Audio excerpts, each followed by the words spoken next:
Cody Stovall of Locked On Oklahoma State, Jimmer Fredette, Brandon Weeden, RG3, Reginald Bush will all receive a payday. This is a crazy report from Ross Dellinger talking about the NCAA's House settlement, where the government said, hey, you can't keep doing what you're doing. You're going to need to actually reconcile what you've done to those who couldn't receive NIL money, $2.8 billion worth. Now, one topic we'll get to in a little bit is where that money comes from, because it's your university. Oklahoma State will pay money to the NCAA that will eventually go back to Brandon Weeden, or, it's going to go, you name your favorite Oklahoma State player, it's in his pocket. And right now, that organization, the National Collegiate Athletics Association, says they have $285 million in escrow that is sitting there waiting to be given immediately to the athletes that now deserve it per what the government is saying. A lot of eligible former athletes, majority going to Power 4, Power 5 guys, and over $100,000 for 10 years per player played. This is going to equivocally change the way that we give out revenue, because schools are going to lose money to former athletes, and former athletes are about to get a payday.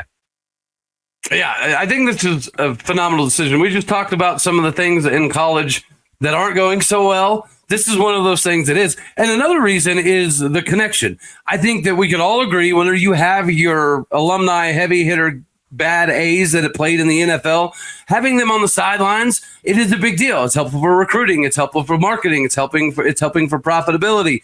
This is yet another connection, right?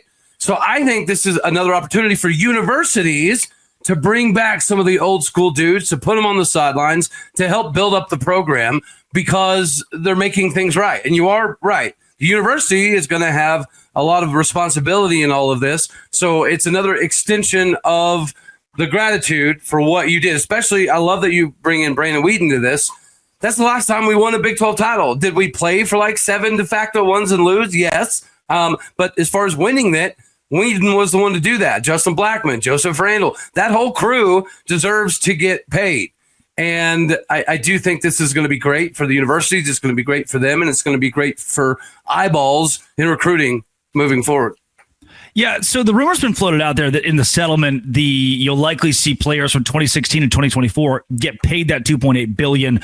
But that is something that I don't think will hold. That's why I'm bringing the old legends into the conversation. Yeah. There's no way that you can tell Brandon Weeden or tell Jimmer Fredette or tell RG3, we can't give you that money because you played in the wrong era. It's just that's where Brandon Weeden says, oh, excuse me, I would like to sue, and immediately wins. You're going to see the continuance of pay being given back to legends who would have made millions of dollars in NIL. And they will, again, at their doorstep, in their mailbox, freshen up that address, make sure everybody's got it. Money is coming to you.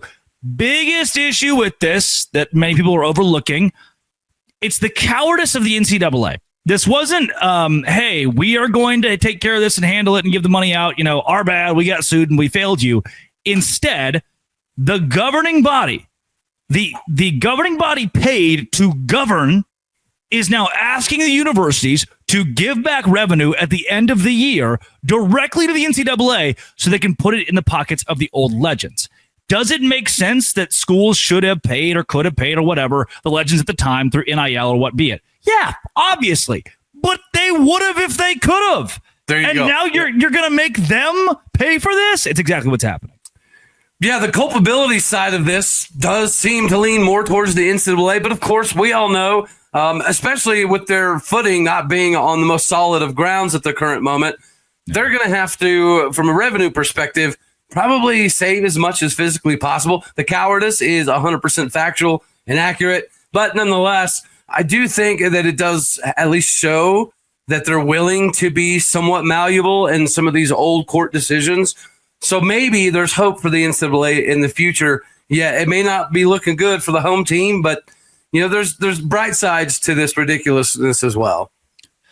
Yeah, I don't enjoy that now Oklahoma State is figuring out where its revenue yearly is going to go, whether that is the current quarterback or a former quarterback, because the NCAA dropped the ball. Have we... Man, this is complex, but I'm going to give it to you, Cody, because you're a complex guy. Have we now plenty of reason to just distance ourselves entirely from the NCAA? What purpose do they serve where we need them? None. I've been saying this for a couple of years now, and I will appreciate some things that come from Greg Sankey's mouth, and that is one of them. He's the first one to mention it. This was what 2.5, 3 years ago, maybe even longer.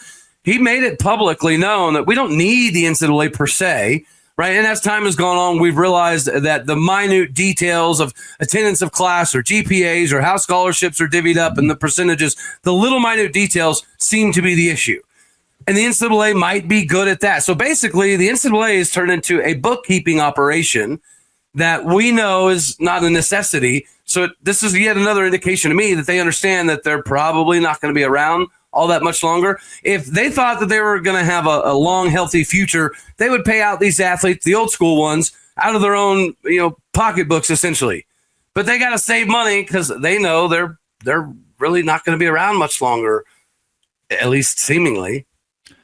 Yeah, I don't see what signing some papers, because you can make the case that like the legal arm of the NCAA keeps the schools from being sued, but also the schools are in large part government funded to the point where the government would have such grip on them in a world where the governing body was the United States, in which schools would have a much tougher time breaking the rules. They're funded and monitored specifically by the U.S., more so than the NCAA being kind of that middleman in between them.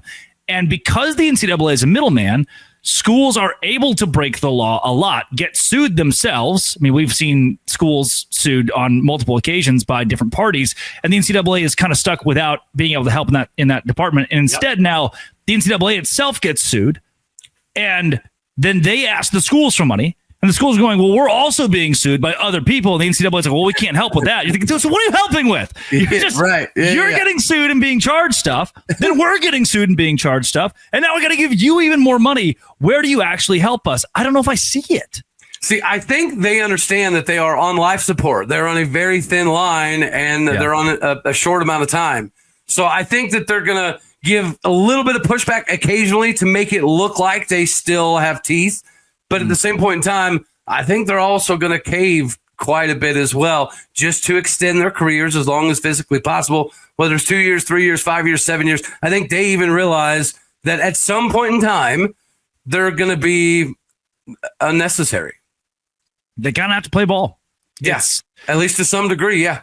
It's vaguely the weird spot the Big 12's been put in right now, with the SEC and the Big Ten breathing down your neck. You kind of have to play ball at some level as to not tick enough people off early or even late, not tick enough people off in general, that the powers that be, who really hold the onus in college athletics, that those powers don't delete you, as they will likely delete the NCAA. And I mean, let's be honest with it. If the SEC and Big Ten decided tomorrow we want to delete the Big 12 somehow, they'd find a way. They have the revenue, the money, the power to do so, and they have the exact same power to delete the NCAA. So they've got to play ball. They've got to play ball and keep getting sued and causing us headache and costing us money. Coming up, Oklahoma State, Oregon.